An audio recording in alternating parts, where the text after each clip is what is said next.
Good evening. I am your host, the Video Ghoul. I hope you like organ music because you're about to hear a whole lot of it.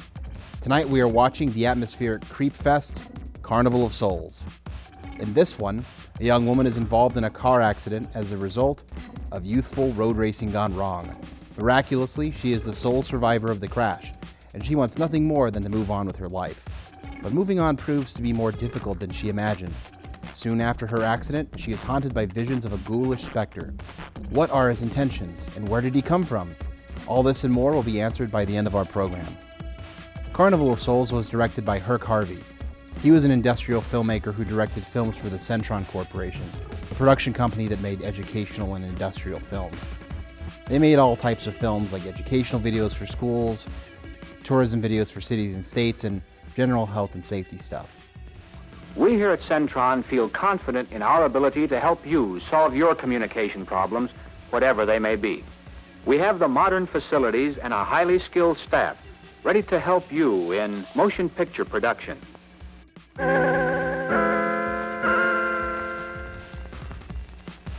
So what was it that inspired Herk Harvey to make a horror film out of the blue? It all happened when he was driving home to Kansas from a vacation in California. On his way home, he drove through Utah, and as he was passing the Great Salt Lake, he noticed a strange building on the shore. So he decided to investigate and discovered an abandoned building. And he thought to himself, boy, now wouldn't this be a great location to film something? And that location was the Salt Air, the pavilion that would be the focus of the film. And we'll get more into the history of the building during one of the breaks because the lore is bonkers. So, Herk gets back home to Lawrence, Kansas and tells his buddy from work about the Salt Air and that he wants him to write him a movie. And just like that, John Clifford, the writer of this film, wrote Carnival of Souls. Carnival of Souls is an underrated gem of a film that flopped at the box office and was fatefully fumbled during distribution. Decades after its initial release in 1962, the film garnered a cult following thanks to it airing on late-night television before eventually getting re-released in a film festival in the late 80s. Finally, the film had begun to receive the praise and attention it always deserved. We can get more into the production later in the program, but for now, let's just sit back and watch Carnival of Souls.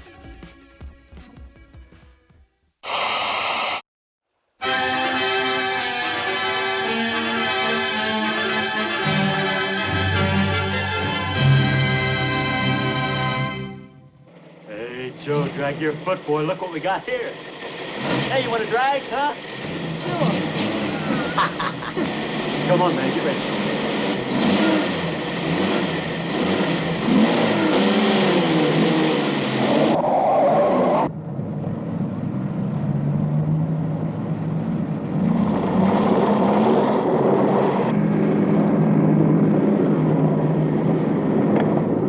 I'll show him how to drive. Just watch me.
as high as this river is right now, and with all the mud and sand it's carrying, they may never find that car. See, there were 3 girls.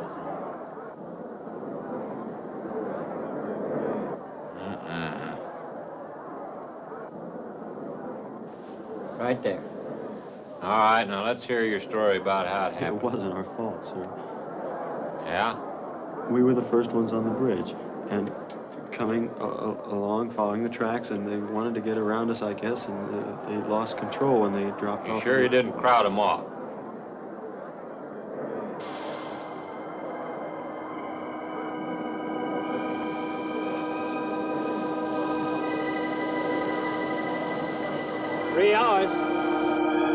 Yeah, not sure I want to find that car now. With this sand and with that current, we may never find it. Yeah, all I guess we can do is keep trying.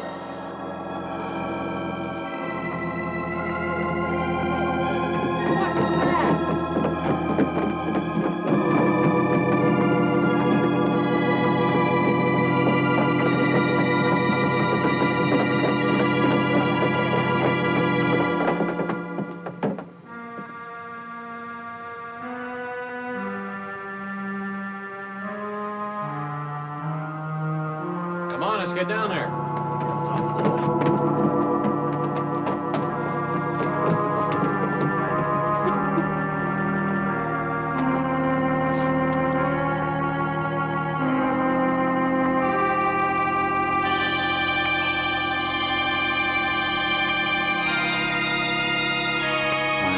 It's Mary Henry. Are you all right? How'd you get out? Yeah, put this on. We better get you back to town. What about the other girls? I don't remember.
Is this like the one I'll be playing in Utah? It's quite similar. I supervised the installation myself. The accident won't delay your going, will it? No. I'm leaving this morning. There's nothing I can do here. That's right. Well, Mary, you'll make a fine organist for that church. Be very satisfying to you, I think. It's just a job to me. Well, it's not quite the attitude for going into church work. I'm not taking the vows. I'm only going to play the organ. Oh, you want more than that? Of course, it doesn't pay much, but, well, at least it's a start. Are you driving by Benton to see your folks?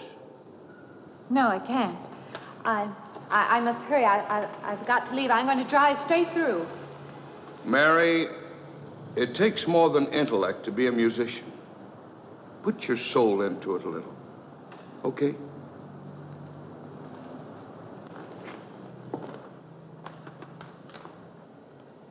Good luck, Mary. Stop by and see us the next time you're in. Thank you, but I'm never coming back.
Can I help you?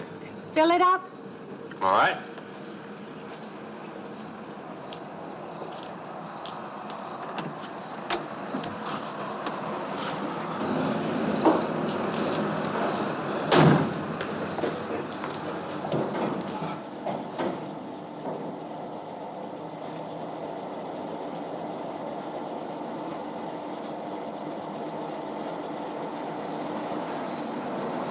Anything else, lady? Could you tell me what that big structure is back a few miles by the lake? Oh, you mean the old bathhouse? That used to be a pretty ritzy place in the old days. Then the lake went down and they made a dance hall out of it. Then they put those buildings up out there and made some sort of a carnival there for a while. That's years ago, though. Just stands out there now. I see. I have an address here of a rooming house. Could you direct me? Oh, sure. Well, that's just right over here a little ways.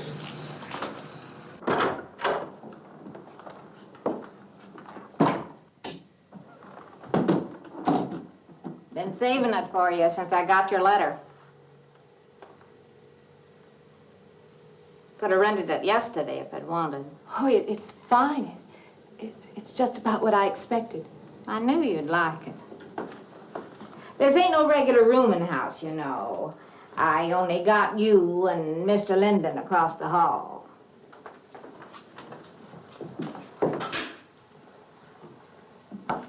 Each room's got its own private bathroom, too. You can take all the baths you want. I'm not one to fuss about things like that. Thank you. I think I'll be quite comfortable. Well, hope you'll stay a while. I'm downstairs in the back part of the house, so if there's anything else you need, guess it'll have to wait till morning.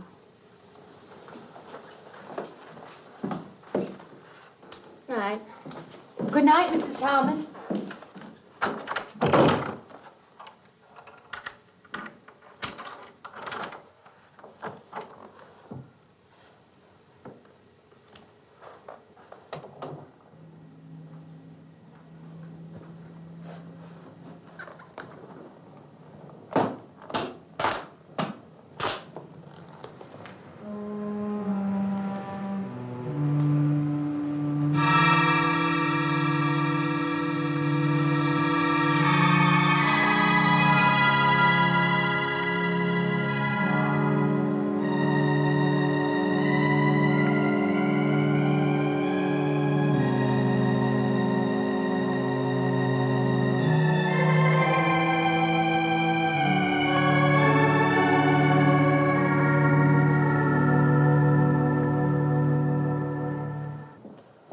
And this, Miss Henry, is our pride and joy. You know this was made in the same town where I've been studying. Of course. That's where we heard about you. Oh, by the way, you have found a place to stay. Yes, I have a room. Good. Well, we hope you're going to like it here. We're not the largest church in this area, of course, but we have a nice congregation. We'll have to have some sort of reception. They'll want to meet you. Couldn't we just skip that? Skip that? Well, I don't suppose it's an absolute necessity. I don't know what some of the ladies will say. If they say I'm a fine organist, that should be enough, shouldn't it? Well, yes, of course. We'll let it go at that for the time being. But, my dear, you cannot live in isolation from the human race, you know. Mind if I try this now? I want you to.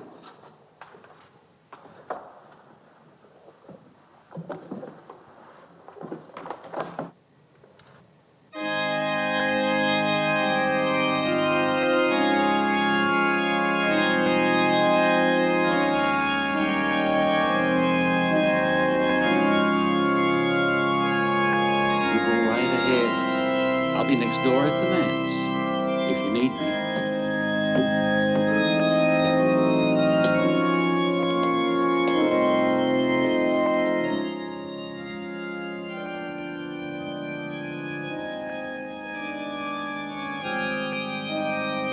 We have an organist capable of stirring the soul.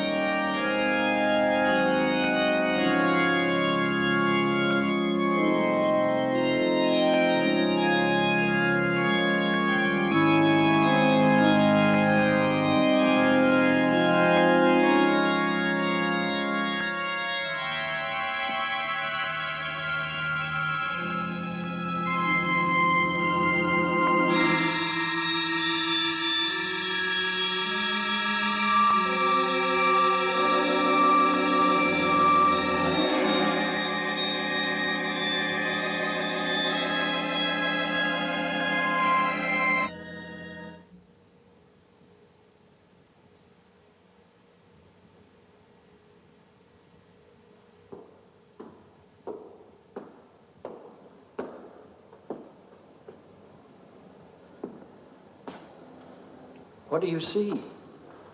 Oh, nothing. Nothing at all. I've practiced the whole afternoon and it's gotten me in a mood. You need some fresh air. I've got to make a call out past the lake. Would you like to come along for the ride? You know that old pavilion out there? Mm-hmm. Will we pass it? Go right by it. Stop and look at it if you like. I would, with you along. Good.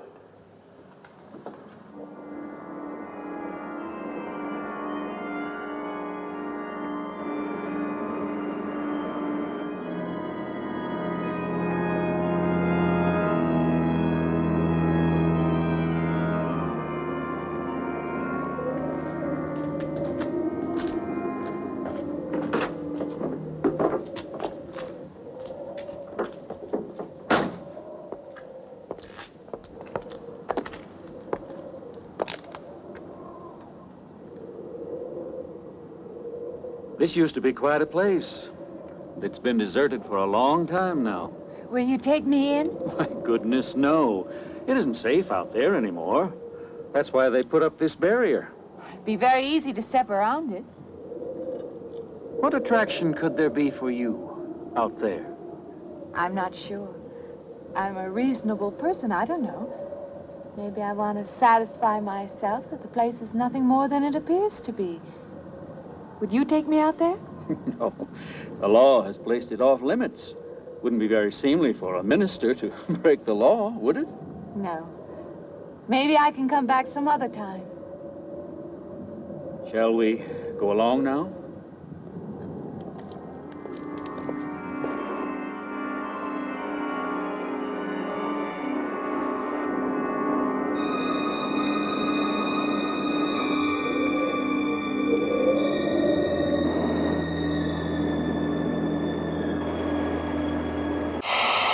So, Mary gets her first glimpse of the ghoul as she's driving through the desert late at night.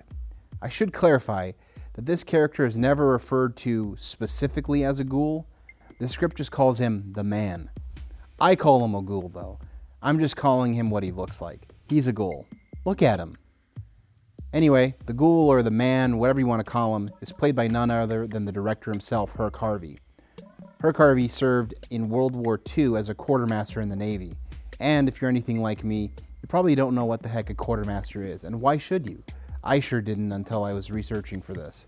Well, to oversimplify it, he helped steer the ship. I guess boat driver isn't as official. After the war, he got a degree in stage production from the University of Kansas before eventually finding his way into industrial filmmaking. One of the defining aspects of this movie for me is the score. And that creepy organ music gives the whole movie this feeling of being part of a dream. I feel like we've gotten away from creepy organ music in movies. It's just not part of the zeitgeist anymore. I don't know, what do we think? Maybe creepy organ music is going to make a resurgence. Anyway, the music really holds the movie together, and it's a nice touch that the main character happens to be an organ player. The score and her character sort of mesh together. And I'll tell you what, this would have been a very different movie if she played the photo player.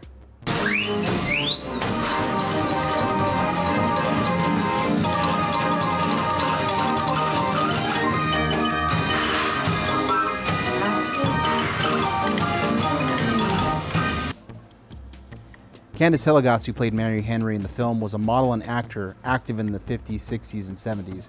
She didn't get a lot of film work, unfortunately, as far as I could tell, and Carnival of Souls would end up being her greatest claim to fame. I've heard that her agent refused to represent her after Carnival of Souls was released. What a dork. Okay, so we gotta talk a little bit more about how Herk Harvey came up with the idea for this movie.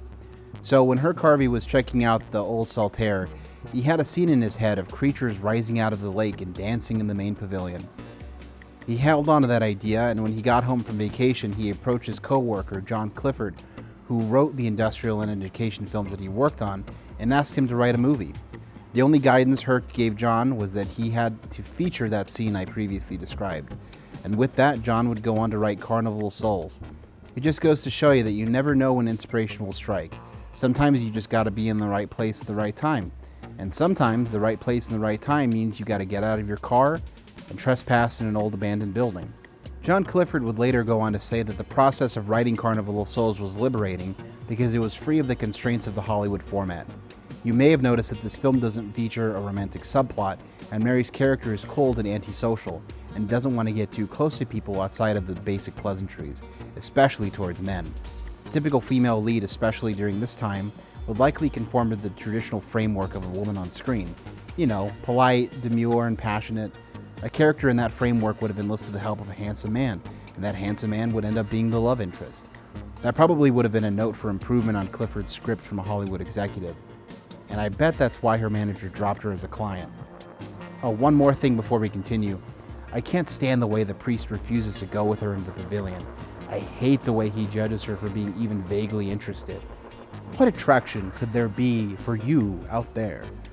Look, if this beautiful woman asked me to escort her into an abandoned amusement park, I would tear down the barriers with my bare hands and carry her through the building, standing barefoot on broken glass and nails. This priest is really fumbling the ball here. Anyway, let's get back to Herk Harvey's Carnival of Souls. Shall we go along now?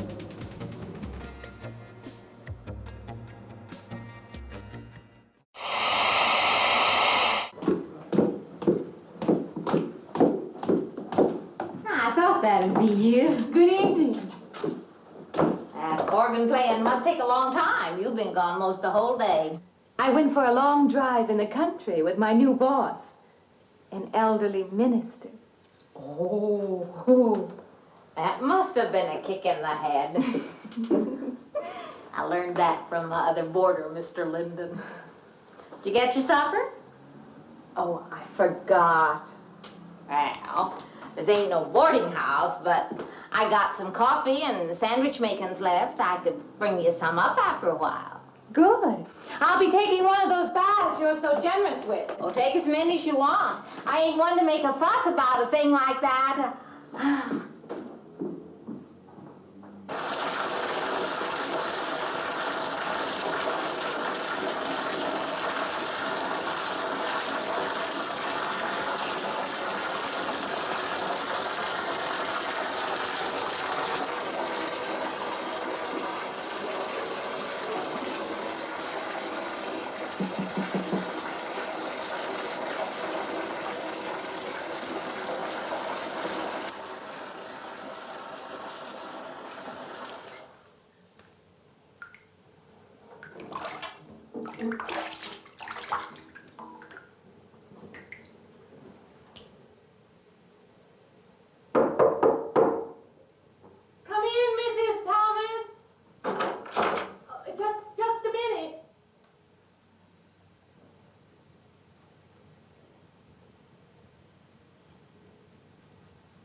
You and Mrs. Thomas. Yeah, I wondered when you asked me in. I'm John Linden. I'm your neighbor right across the hall. Oh, nice to meet you. Would you excuse me? Hey, I was just wondering if you're not doing it. Stand right there.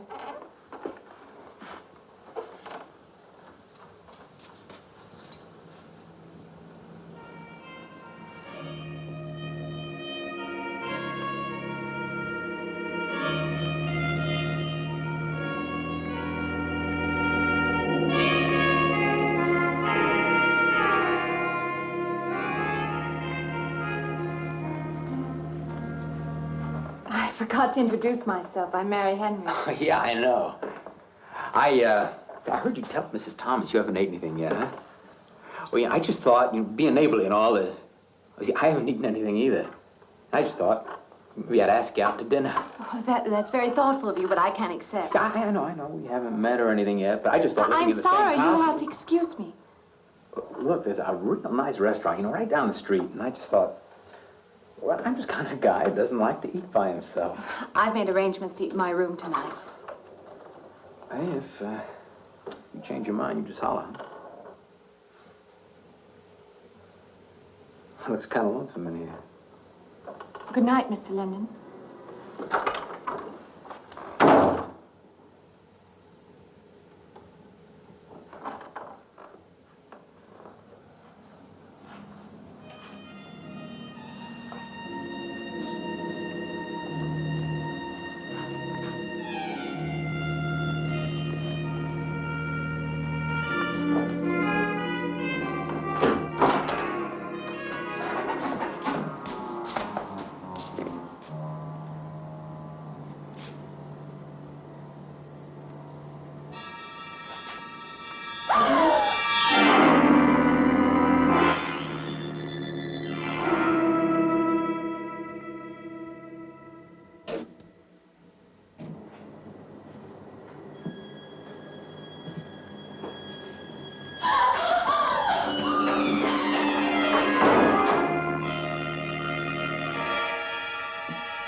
It's Miss Thomas.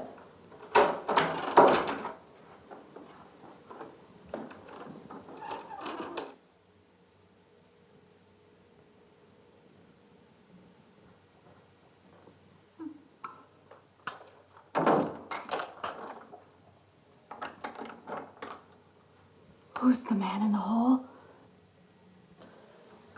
Me? Oh, you must mean Mr. Linden. He has the room across the hall. No, I mean the other one. There is no other. Me and you and Mr. Linden. Us three is all there is in this house. But you must have passed him out there. You're needing this food. Going without eating makes you jumpy sometimes. Maybe you heard the boards pop or something. These old houses creak worse than my knees. I didn't hear him, Mrs. Thomas. I saw him. Now, don't talk that way. I don't sleep so good as it is. It's these old houses. They're big enough so that you could hide a man in every corner. You just gotta not let your imagination run away with you. Are you going out there? Well, of course.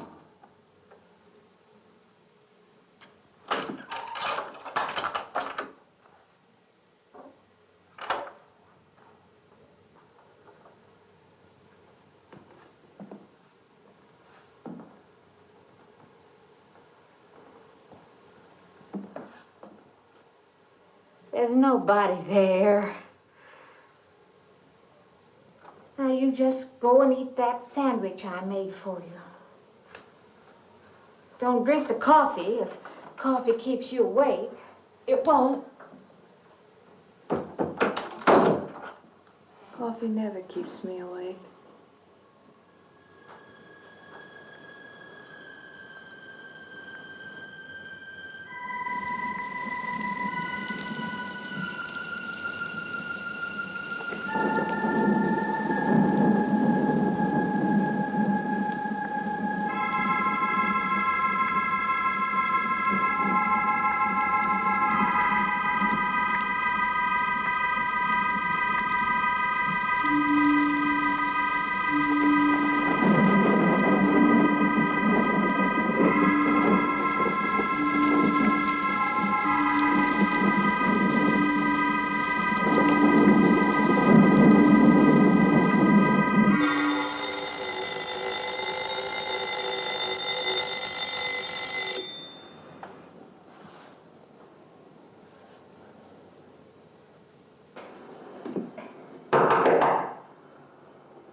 Well, good morning. I heard your alarm. I knew you'd be up. Guess what I got? I can't imagine. Just what it takes to start the day off right. I make it in my room. You know, it saves me having to go out and get dressed up. I guess I had to get dressed to come over here anyway. Oh, it looks just like what I need. Well, and 2 cups of coffee coming up.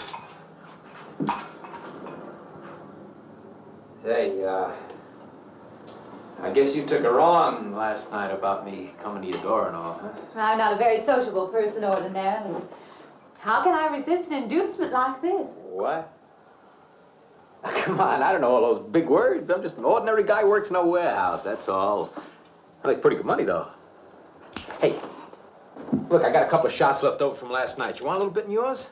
No, thanks. It's not the recommended breakfast for a church organist. Oh, is that what you do? Hey, you mean they pay somebody to play the organ in church? Some churches do. Hey, I hope you don't mind about this. I just didn't know you're a church woman. To me, a church is just a place of business. Well, that's a funny way to look at it. Why? People seem shocked because I took a job in a church, and I regard it simply as a job. I'm a professional organist, and I play for pay, that's all. thinking like that, don't that give you nightmares? Strange you should say that. As a matter of fact, not for that reason, mind you, but I had the strangest feeling last night. Yeah. I had kind of a lost night myself. It's funny. The world is so different in the daylight. But in the dark, your fantasies get so out of hand. But in the daylight, everything falls back into place again. Let's have no more nights. Or let's make them more interesting, huh?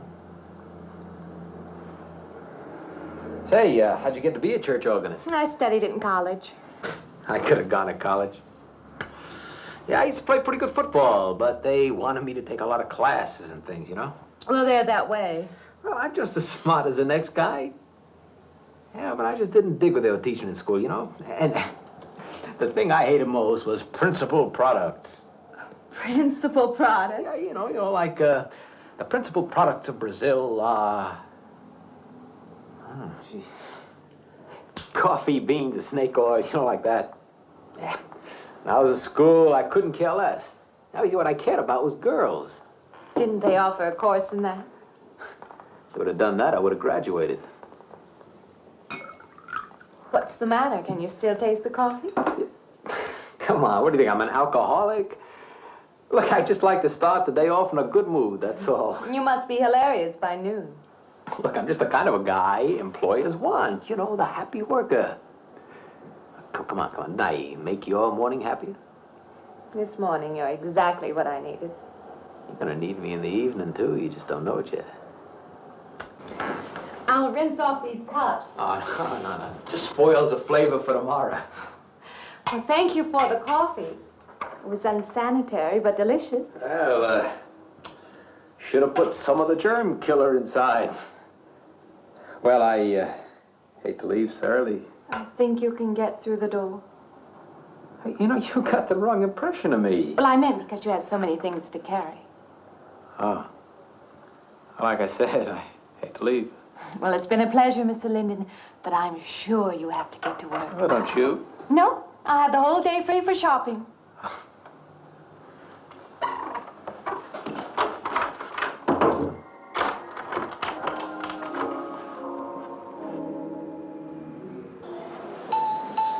Does the hem hang right and back? We might change the hemline a little. The drape is just fine. Otherwise, it looks very nice. I'm sure it isn't very chic to take the second dress, but I like it. We altered a little here to make it straight all the way around. There, do you want to go back to your dressing room?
I like it fine. I believe I'll have you deliver the dress if you don't mind.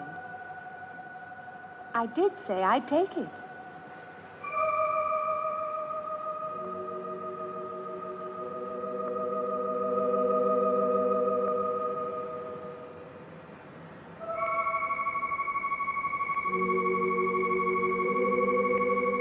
What's the matter with her? What's the matter with everyone? Why don't they answer me?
What is it?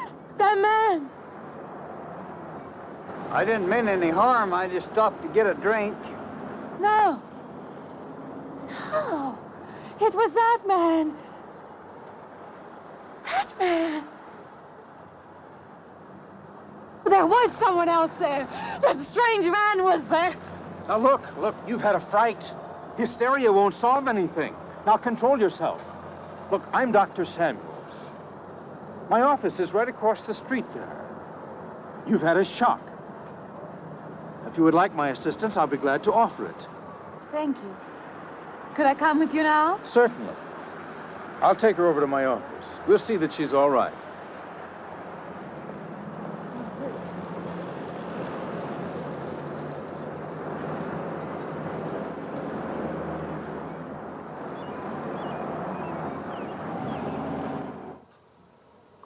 It was more than just not being able to hear anything or make contact with anyone. It was as though for a time I didn't exist. As though I had no place in the world, no part of the life around me. And then you saw this man. Yes. You'll excuse my back, but I wanted to get some of that written down. I must have been talking for an hour. Anything else? Anything you haven't told me? That's all there is. That's the whole story. He's been following me. That's all there is to it. It isn't that simple, though, is it? What do you mean? He could hardly have been in the park this afternoon, or one of us men would have seen him. And that night in the hallway, you said yourself the landlady came up a minute later, and she didn't see him, did she? What are you driving at? It's been less than a week since you were in a car that crashed into the river. How you got out of that, no one seems to know. But that experience must have been a serious emotional shock. You think I imagined all of it, don't you? You think I'm insane? I didn't say that. I don't mean that. I'm a competent person. If anything, I'm a realist. I'm not given to imagining anything. Hogwash. All of us imagine things. Have you never heard two men talking behind your back and imagined they were talking about you? Have you never imagined you saw someone you knew and walked up to them and found they were a perfect stranger? I don't see what this has to do with it. The point is this. Our imaginations play tricks on us. They often misinterpret what we see and hear. Do you agree? I suppose so. If that can happen in ordinary times, go a step further. Look what can happen in a high fever or following a serious emotional shock. It doesn't seem possible that I could have imagined all of it. Does this man, this figure, resemble anyone you've ever known? An acquaintance? Or your father? No. You have a boyfriend here or back home? No, and I have no desire for one. Never? No.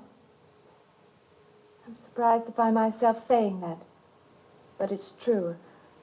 I have no desire for the close company of other people. Have you always felt this way? I don't know. Don't you want to join in the things that other people do? Share the experiences of other people? I don't seem capable of being very close to people. I do feel that perhaps I am trying to reach out for those other things. Do you feel guilty wanting them? I don't understand you. I'm not a psychiatrist, and perhaps I'm being clumsy at all this. But I am suggesting that perhaps this figure represents a guilt feeling. Oh, that's ridiculous. Maybe. Frankly, I don't know. Well, I know one thing. My imagination is playing tricks on me. I'm going to put a stop to it. You're a very strong-willed person, aren't you? I survived, if that's what you mean. That old pavilion out by the lake. Somehow you associate it with all this, don't you? I could go out there. I could put an end to that, too. I could go out Now, there. don't be hasty. If it is all my imagination, I could put a stop to it. Maybe, but at least someone should be with you. Now, I can't As you possibly say, get away Doctor, now. I'm a person of strong will. And the time to go out there is now. And if I have to, I can go alone.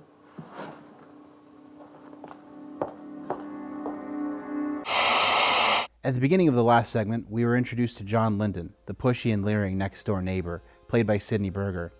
This film and the 1998 remake of Carnival of Souls were his only two acting credits on film. It's a shame when you see some of these old, low-budget horror films with one-time actors and directors. You come to love watching these movies over and over again, and you're left wanting and wishing for more from these actors. John joins the roster of antagonistic male characters besides the Ghoul that Mary encounters in the film. So far, we've seen John, the creepy neighbor, the minister, played by Art Ellison, and Dr. Samuels, played by Stan Levitt. The only dude in this movie who hasn't harassed her or made a condescending comment towards her is the gas station attendant from the beginning of the movie. Although I'm willing to bet if their conversation continued beyond asking for directions, he'd join the Woman Haters Club too. The moment she opens her mouth and speaks freely, men seem to be repulsed. And as lame as all that is, I have to admit that one of my favorite scenes in the movie is when Mary meets Dr. Samuels. I talked about this a little bit in the House on Haunted Hill episode, but I find it hilarious in horror and sci-fi movies from this period, how controlling and domineering men are over their female counterparts. You've experienced a shock. If you would like my assistance, I would be glad to offer it. As if she had a choice. Look at how hard he's gripping her, good lord. I appreciate Mary's character though. She's a strong, independent, terminally spooked woman that don't need no man, and I love that. She's like, to hell with you men. I'm going to explore that creepy, abandoned, and almost certainly haunted pavilion if it's the last thing I do. Go get him, sister. Speaking of the haunted pavilion, we gotta talk about the history of the Salt Air. It was built in 1893 by the Church of Jesus Christ of Latter-day Saints, and the idea was that you could come by with all of your Jesus-loving friends and take a dip in the lake and dance in the dance hall. Just don't forget to make a little space for the Lord. It was meant to be the West's answer to Coney Island. The fun ended in 1925, however, when the Salt Air burned down. So wealthy Mormons pulled their resources and rebuilt it in the aftermath. It was aptly named the Salt Air 2, and they hoped and prayed that it wouldn't burn down again and they'd have to build the Salt Air 3. Unfortunately, God didn't listen, and in 1931 it burned down again. You'd think at that point they'd have learned their lesson. Well, think again, because they rebuilt it again. Not long after the rebuild, attendance at the resort suffered greatly from back-to-back bummer summers, aka the Great Depression and World War II. It never bounced back in popularity after the war and has remained empty ever since. It still stands to this day. I'm just kidding. It burned down again in 1970. Then they rebuilt it in 1981. The people of Utah anxiously await its impending and inevitable destruction. You gotta wonder what their insurance premiums are like. We now return to Carnival of Souls. Let's watch as Mary explores the pavilion in her search for answers.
Say, I don't want to get turned down again. I was thinking asking you out to dinner. I stopped for a bite to eat on the way in. Anyway, I have to practice at the church this evening. Well, look, how's about if I took you up afterward and go someplace and dance or something? I'm sorry. I'm not much for dancing. Hey, you mind if I ask you a question? I won't know until I hear it. What, are you afraid of men? No, I'm not afraid of men. Well, you seem sort of cold. This morning when I brought you the coffee, friendly. This morning I needed company. Well, maybe you'll need company tonight. It's better than walking home alone. Yes, it is. I should be finished around 9. Will that be all right? That's okay by me. Say, I'll see you in church, huh?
Profane, sacrilege.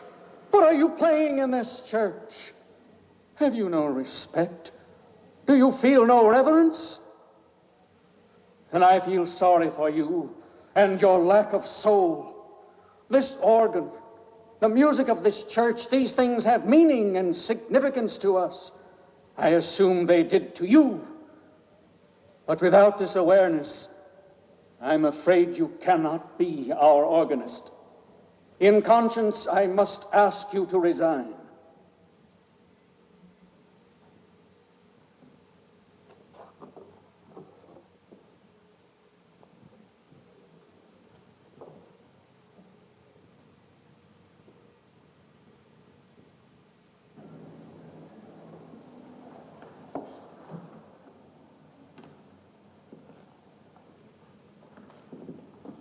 That does not mean that I am abandoning you, nor should you turn your back on the church. There is help here, and I urge you to accept it.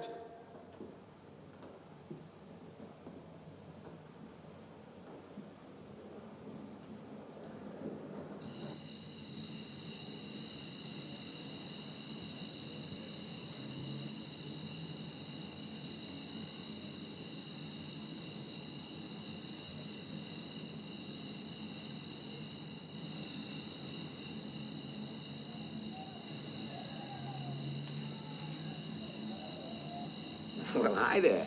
I've been waiting an awful long time for you. My car's just over there. I know just the right place to go.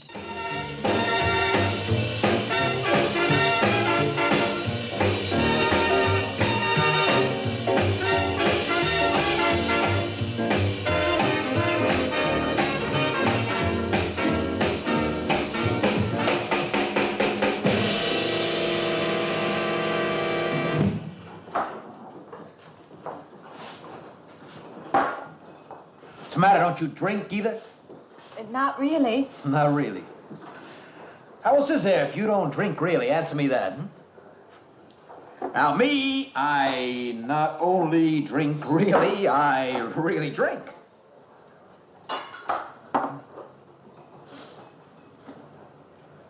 What's the matter? Do you like the music either? I like it fine. You don't like it. You don't like to dance, and you don't like to drink. You don't like for a man to hold you close. That's it, isn't it? I didn't say that. You haven't said anything all evening. Why not go play that song again? You like it so much.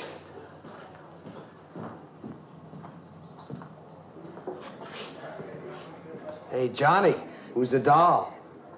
Nobody you know, chicken. Oh, come on now. You've been holding out on me. That's not the kind of pig you usually drag around. You quit licking your chops. She's out of your class. You want to bet? Lay off, huh? I got something on the stove there, man. Well, listen, I'll help you put it over. I don't want her to think I even know creeps like you. Good luck.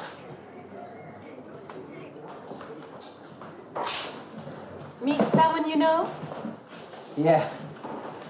He's a college fella. He told me about this girl who's been wanting to meet me.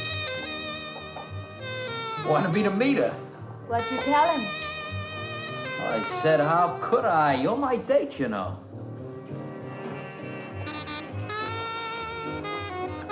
He said you didn't seem to enjoy my company much. Oh, that's not true. I really appreciate you taking me out this evening. I'd had a miserable night if you hadn't. Forget it. Come on, here. Join the party. Drink up.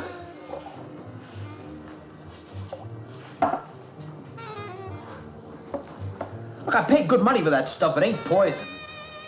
I'm sorry if I annoy you. You know, I don't get you. First you stand me off. Well, that's okay. That's class. Figure you got something, you just holding back. Now, everything I say is okay. You're a mouse. Yesterday, I didn't care. Tonight, I want to be with you. Me or just with anybody? With you.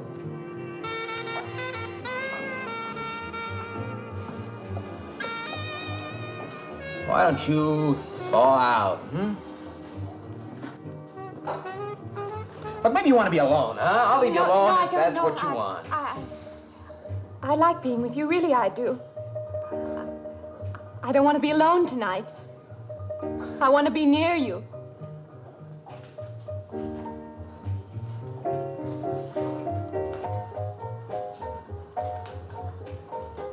You mean that? Yes.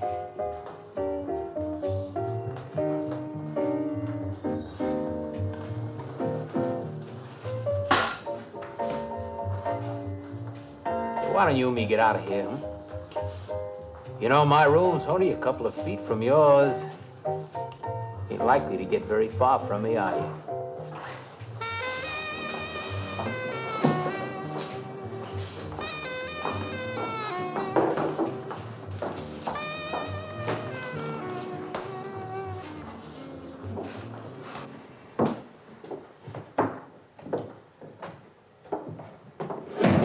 No, geez. Shh. We'll wake Mrs. Thomas. That old girl's in the back of the house. She won't hear nothing.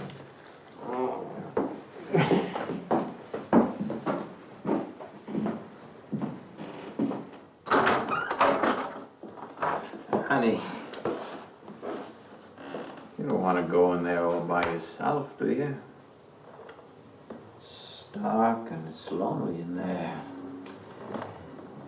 You don't have to be alone tonight. Just let me come in a while. Let me stay with you, huh? Look, you don't want to be alone, do you? No.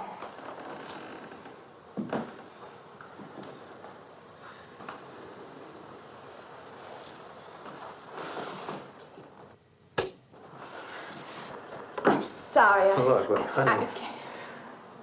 You asked me in, you dislike me a little, huh?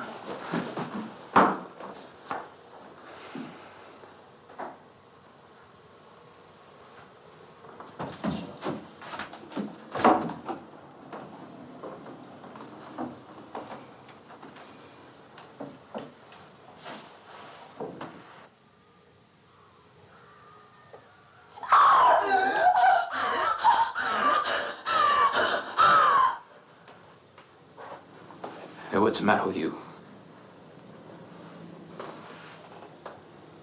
What's going on around here? What's the matter with you? That man's after me.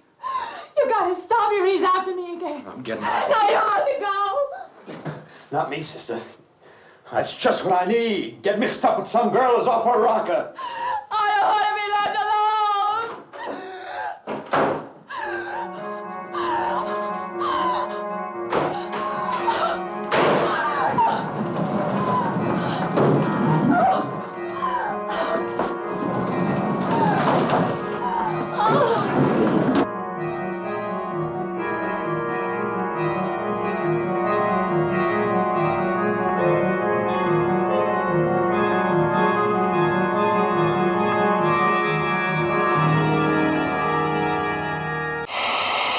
I'd say that was a bit of an overreaction on the part of the minister to Fire Mary when she was playing that spooky organ music. What a wiener, it's not like she's blasting Slayer or something. Men just don't understand Mary. And can you believe he had the audacity to tell her to go to church after he fired her? Yeah, life really sucks for Mary right about now. She just lost her job, she's being followed by a creepy old man, and her only company is this Nimrod. John's character sure is pathetic, isn't he? He just can't seem to take a hint. He's just so desperate to get laid that all dignity goes out the window. That's how you know Mary's really scared. She's willing to string along this drunk loser all in an effort to avoid seeing something freaky. I mentioned earlier that Sidney Berger, the actor who played John the horny neighbor, only had 2 acting credits on film. Instead of continuing as a screen actor, he would move to Houston, Texas to teach at the University of Houston in their theater department. He spent 41 years there as a director for the university. During his time at the university, big names like Robert Wool, Cindy Pickett, and Dennis and Randy Quaid were his students. He also founded the Houston Shakespeare Festival and directed every summer from 1975 to around 2010. You've got to admire the passion. Well, now let's move on with the movie. The walls are beginning to close in around Mary. We now return to the chilling conclusion of Carnival of Souls.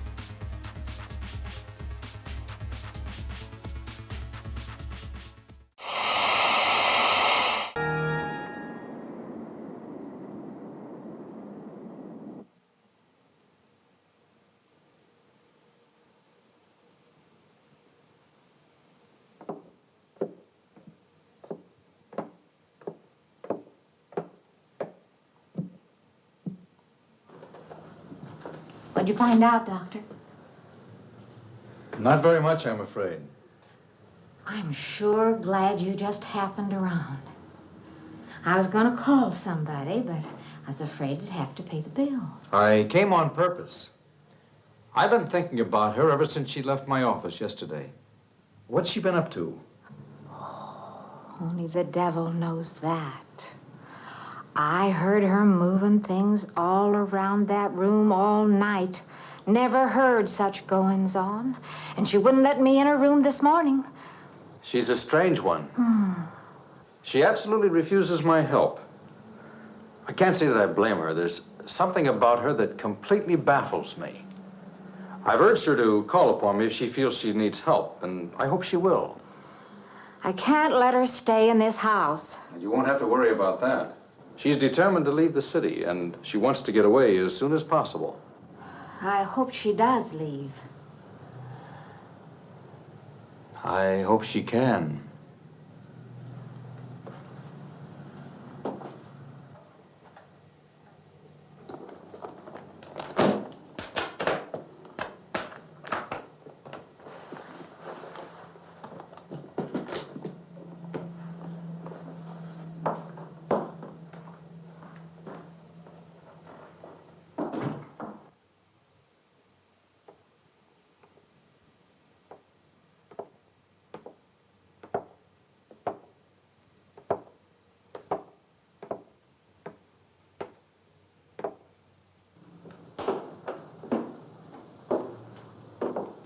Decided to leave, did you?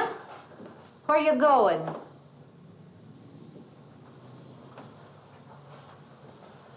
I can't refund none of your week's rent when you go off like that.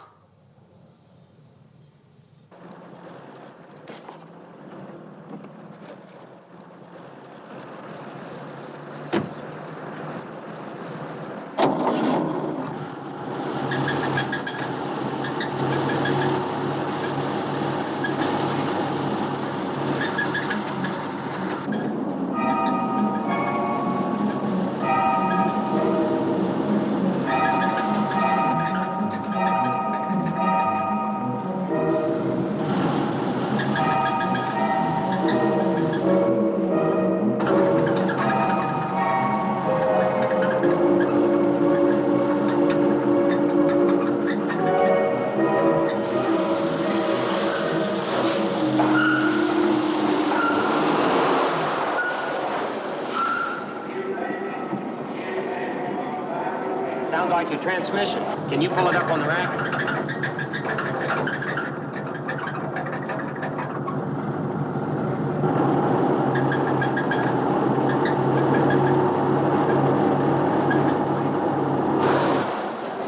Okay, fine. Will it take long? Well, I have to check it first. Would you like to get out? May I just sit here? Sure. Suit yourself.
When is the next eastbound bus? When is the next bus leave? I must get on it.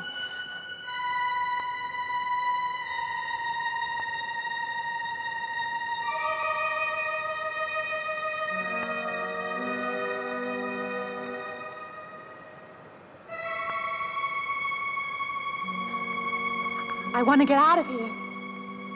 I want to get away from here.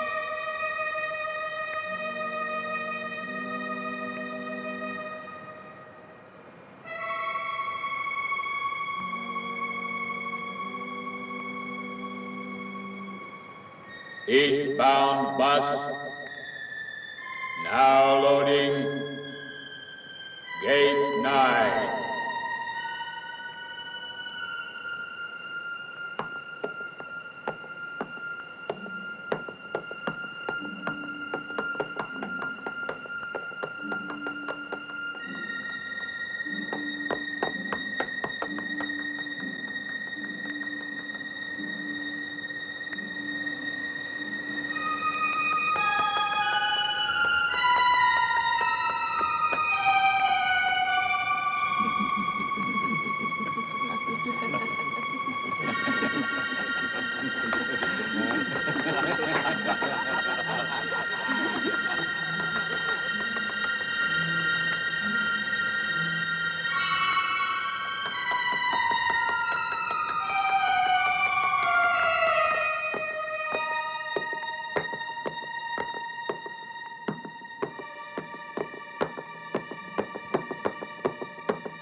Wait.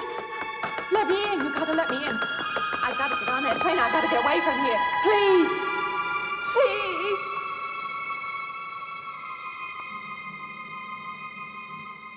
You hear me. You can hear me.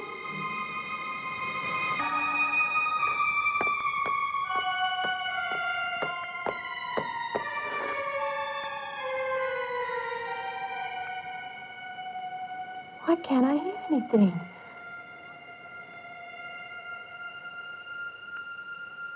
Will you help me? I need your help.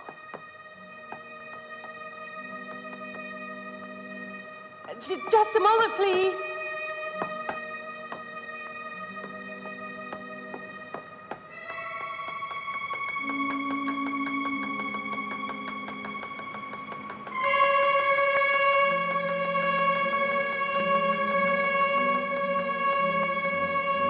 Why can't anybody hear me?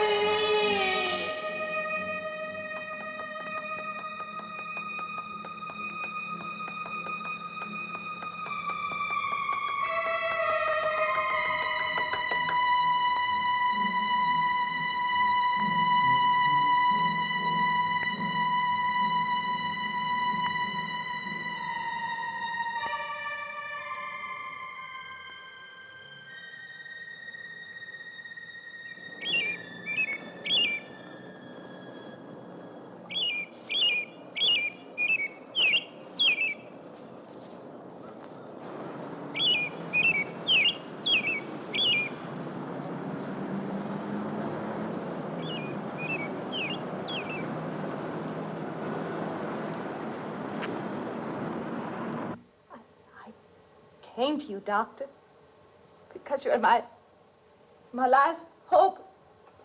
If you don't help me, I'll have to go back there. He's trying to take me back somewhere. Doctor, you've got to tell me what to do.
The car's still over there. And then the footprints leading up to here.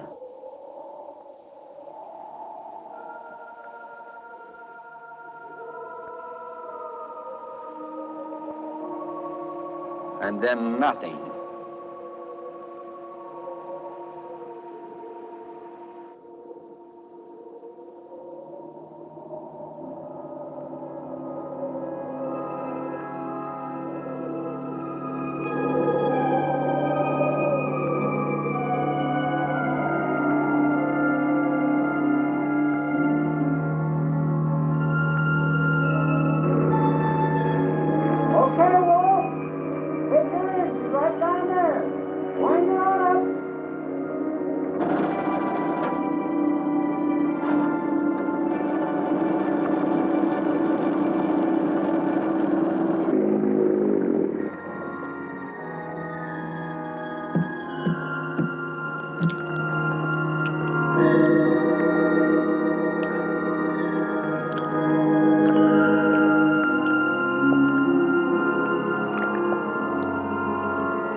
And there you have it, folks. That was Carnival of Souls.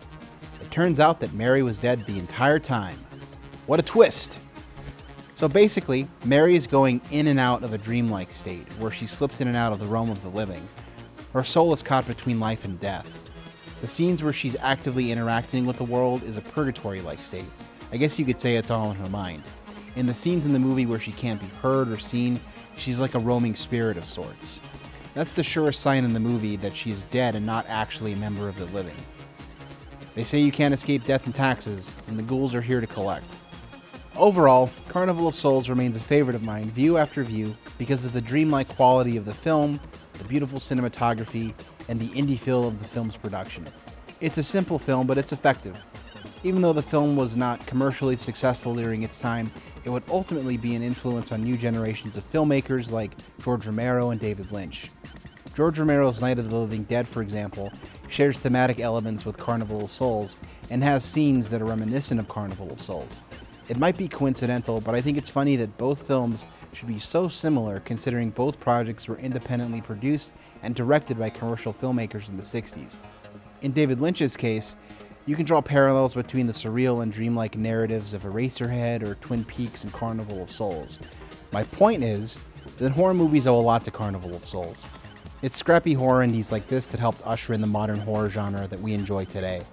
If not for Carnival of Souls, would we have M. Night Shyamalan's twist endings?